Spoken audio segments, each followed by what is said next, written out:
Your obsidian reach extends beyond the physical world, touching the lives of others through the power of your shared digital stories. Join us as we celebrate the connections that make us human in an artificial world. Click subscribe now and expand your own cinematic reach with our community. I was in the middle of a vendor renewal call when my manager stopped by my desk and said, "Can you wrap that up? We need you in the conference room at 2." He didn't say why. He didn't have to. I'd seen that look before. The slightly too careful tone, the way he didn't quite make eye contact. I finished the call, told the vendor I'd follow up by end of week, and wrote myself a note I already knew I wouldn't need. The conference room had a glass wall facing the open floor plan. Everyone could see in. I thought about that as I walked toward it. I thought about it a lot, actually. HR was already seated when I arrived. The woman from HR I'd talked to her maybe twice in 4 years, once during onboarding and once when I needed to update my direct deposit, had a manila folder in front of her and her hands folded on top of it like she was keeping it from flying away. My manager sat beside her. The head of operations sat at the end of the table. He was the one who'd been brought in 8 months ago to modernize the division. He was 34 years old and had an MBA from a school I'd never heard of and a habit of using the phrase operational drag to describe anything that predated his arrival. I sat down. He opened with, "We really appreciate everything you've brought to this role." I knew right then.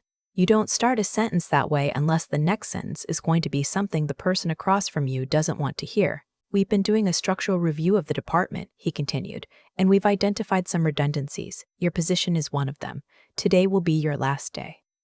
The HR woman slid the folder toward me. Inside was a separation agreement, 2 pages, with yellow sticky arrows pointing to the signature lines. I looked at the folder. I looked at him. I looked at my manager, who was studying a spot on the table approximately 6 inches in front of him with the concentration of a man defusing something. "Okay," I said. He blinked.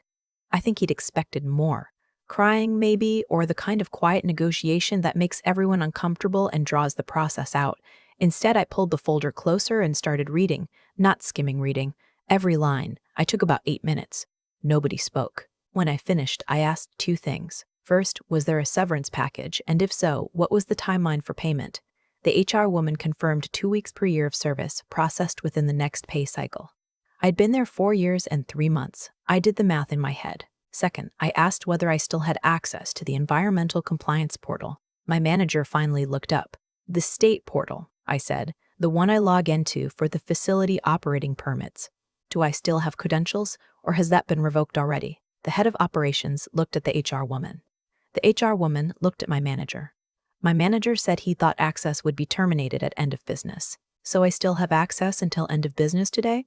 "Technically, yes." "Okay," I said again, and I signed the separation agreement. I want to be clear about something. I didn't plan any of this. I wasn't sitting at home the night before thinking through a strategy. What I had known for the better part of 3 years, was simply a fact of my job. A fact I'd mentioned in meetings, put in writing twice, included in an operations risk summary that got filed, and, as far as I could tell, never read. The fact was this: the facility's operating permit with the state environmental agency was registered under my name and my professional license number, not the company's name. Mine. That's how it had been set up, 6 years before I even got there, by a woman named Gwendolyn, who retired and whose institutional knowledge apparently left with her, because in 3 years of working there, I never once found evidence that anyone above me understood what that actually meant. I cleaned out my desk in about 20 minutes. I didn't have much. A cardigan I kept for when the AC ran too cold, a coffee mug, a small succulent that had somehow survived 4 years of fluorescent lighting. A coworker helped me carry things to my car and hugged me in the parking lot and said she was sorry. And I told her honestly that I was okay. I drove home. I made a cup of tea. I sat at my kitchen table and I opened my laptop. I logged into the state environmental compliance portal, which I still had access to, because it was end of business and nobody had revoked my credentials yet. And I updated the emergency contact information on the facility permit. I added a personal email address. Then I logged out and closed the laptop. I want to explain what that portal was because it matters. The facility where I worked processed and stored regulated industrial materials. I won't get too specific, but the short version is that certain categories of materials require a state-issued operating permit, and that permit has to be tied to a licensed environmental compliance professional who is legally responsible for the facility's adherence to state regulations. When I was hired, I was given that role. When the permit came up for renewal 18 months into my tenure, I renewed it. My license number is on the permit. My name is on the permit. My name is on the permit. The permit does not say the name of the company. It says my name. What that means, practically, is that without my active involvement, without my license, my signature, my continued status as the responsible party, the permit is at minimum in a precarious position, not automatically void. But precarious. And if an inspector showed up and asked to speak with the licensed responsible party and was told that person no longer worked there, with no successor named, no transfer paperwork filed, no updated documentation of any kind, that would be a problem.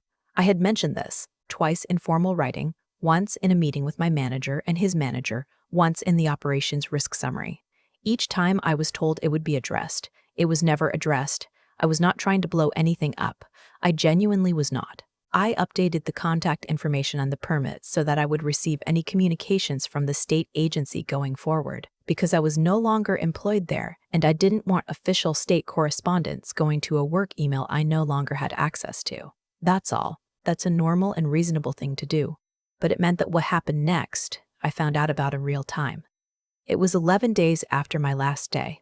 I was in the middle of applying for jobs. I'd had 2 phone screens already and was feeling cautiously optimistic when I got an email from the State Environmental Agency. A routine inspection had been scheduled for the facility. Confirmation of the appointment would be sent to the responsible party of record. That was me. I forwarded the email to my personal attorney, who I had called the day after my termination, more out of habit than panic. She confirmed what I already suspected. I was still the responsible party on that permit. Nothing had been filed to change that. The company had not initiated a transfer. They had not, as far as either of us could tell, done anything at all. My attorney said we should wait and see. I said okay and went back to my job applications. The inspection was scheduled for a Thursday morning, 2 weeks after I got that email. I know what happened that Thursday because the head of operations called me at 8:47 in the morning. I didn't recognize the number he'd called from his cell, but I answered because I'd been expecting calls from recruiters. He said my name. Then he said, "We have a situation." I said, "Okay, there's an inspector here from the state.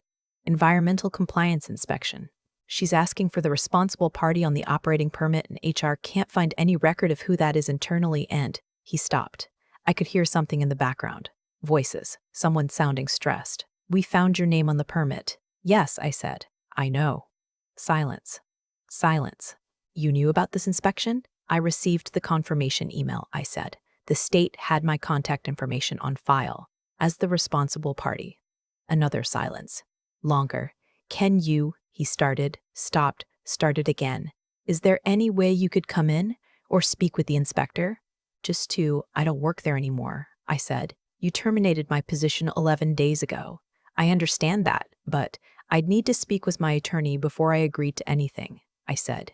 "And I need to understand what you're actually asking me to do in writing before I considered it." He said he understood. He said he'd have someone reach out. I hung up and immediately called my attorney. What I learned over the next 72 hours, mostly through my attorney and partly through a coworker who texted me from the parking lot in what I can only describe as a state of controlled panic, was this: the state inspector had arrived on Thursday morning and asked to meet with the facility's licensed responsible party for environmental compliance. The head of operations had attempted to introduce himself as the appropriate contact. The inspector had asked for his license number and certification documentation. He did not have a license number. He was not a licensed environmental compliance professional. He had an MBA from a school I'd never heard of. The inspector had then asked to see the current permit documentation. The permit had my name on it. The inspector had asked where I was. The head of operations had explained that I no longer worked there. The inspector had asked who the successor responsible party was and what transfer documentation had been filed. There was no successor. There was no transfer documentation. There was nothing. The inspector did not shut the facility down on the spot. That's not how these things typically work, and I want to be accurate here. What she did was issue a notice of deficiency, which is a formal document stating that the facility was operating without a properly designated licensed responsible party, and she gave them 30 days to cure the deficiency or face escalating consequences up to and including suspension of operating permit. 30 days to find a licensed environmental compliance professional, get them designated as the responsible party, file the transfer paperwork with the state, and have it approved. In a tight market for licensed compliance professionals, without any warning or preparation. They had 30 days because they had fired the person who held the license with 3 days' notice and no succession plan of any kind. I found out about the notice of deficiency from my attorney, who had called the state agency to understand the situation. I found out about the head of operations trying to pass himself off as the appropriate contact from my coworker, who had witnessed it and described it to me in a series of increasingly horrified text messages. The phrase she used was, "It was like watching someone try to put out a fire with a printout of a PowerPoint about fire." The call I'd been waiting for came on a Friday afternoon, 12 days after the inspection. It wasn't the head of operations this time. It was the director of HR, not the woman who'd been in the room when they fired me, but the actual director, whose name I recognized from company-wide emails and had never spoken to directly. She asked if I had a few minutes. I said I did. She asked if I'd be open to a conversation about a potential consulting arrangement. I said I'd be open to hearing more. She laid it out carefully. The company was in a difficult position with the state agency. They needed someone with the appropriate credentials to either serve as the responsible party on an interim basis or to assist in the transition to a new permanent hire. They were hoping I might be willing to help. I asked her what the compensation structure would look like. She named a number. It was an hourly consulting rate. It was, I will say, a reasonable number higher than what my salary had worked out to hourly, which is something. I said I appreciated the offer and that I'd need to think about it and speak with my attorney. My attorney and I talked for an hour that evening. She outlined the risks and the considerations. She was thorough. She is always thorough. She is always thorough, which is why I called her in the first place. Then I told her what I wanted to ask for, and she was quiet for a moment, and then she said, "That's aggressive." I said I knew. She said, "But it's not unreasonable given the circumstances." I said I knew that too. I called the HR director back on Monday morning. I told her I was willing to help, but that I had some terms. First, my consulting rate would be 30% higher than the number she'd offered. Given the urgency of the situation and the specific nature of the credentials required, I felt that was appropriate. She didn't argue. Second, I wanted a written acknowledgement that my termination had been a reduction in force due to restructuring, not performance-related, not for cause. I wanted this in writing as a formal amendment to my separation agreement so that it would be unambiguous if it ever came up in a background check or reference call. She said she'd need to check with legal. I said that was fine, I'd wait. Third, I asked that the head of operations not be my point of contact for anything related to the consulting engagement. I said I'd work with my former manager or with someone from the operations team, but not with him. I didn't explain why. I didn't need to. She called me back the next afternoon. Legal had approved the written acknowledgement. They agreed to the rate.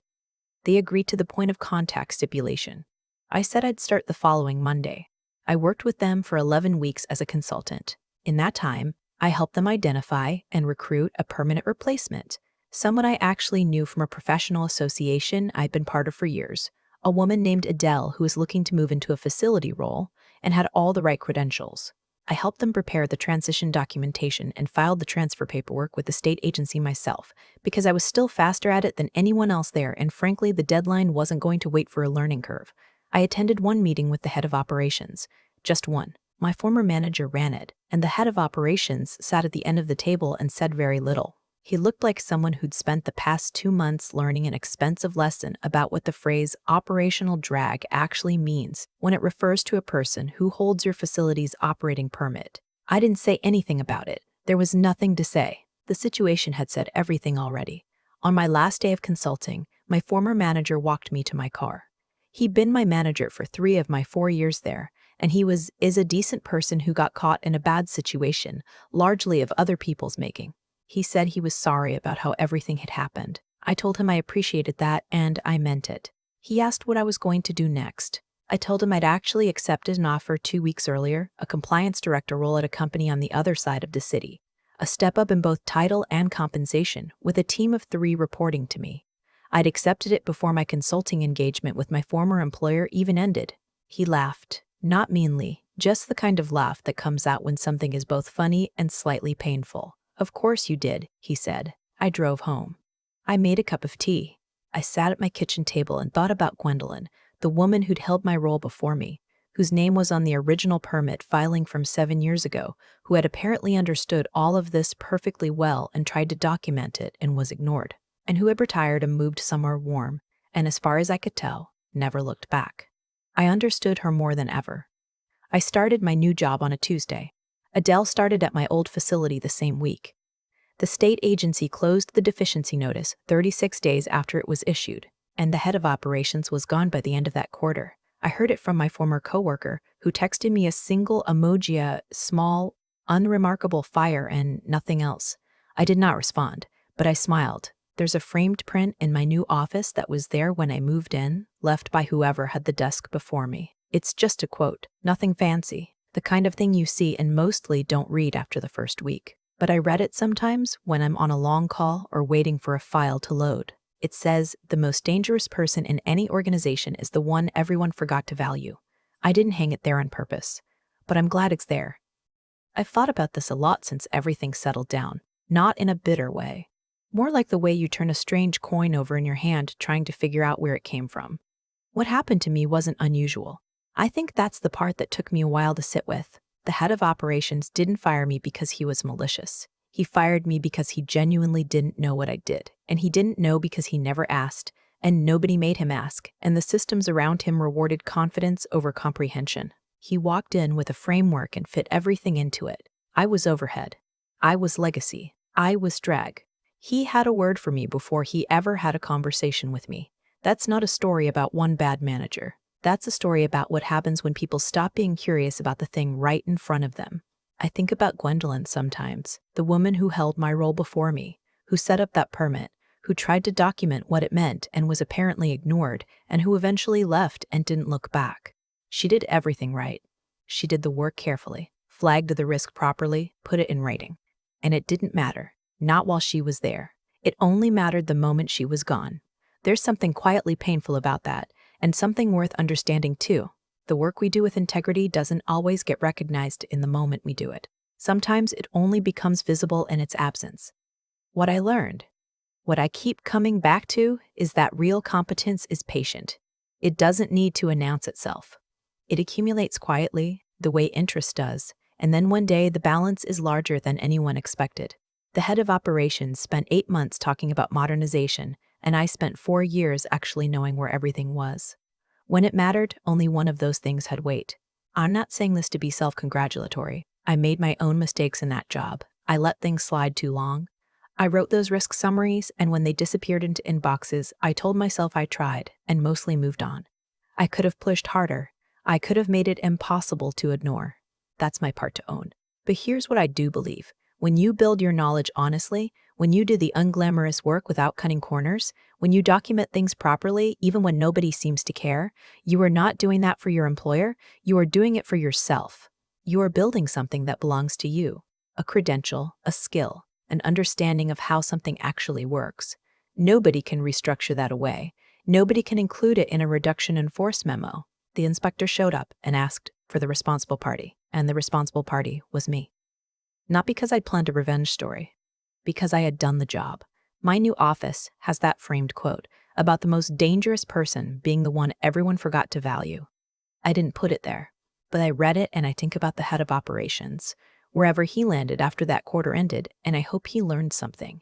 I genuinely do, not because I want him to feel bad. I don't, not anymore. But because a person who learns that lesson becomes less dangerous to the next person who's just quietly doing their job and hoping someone notices. Sometimes they don't notice until you're gone. That's okay. You'll know. And eventually, so will everyone else.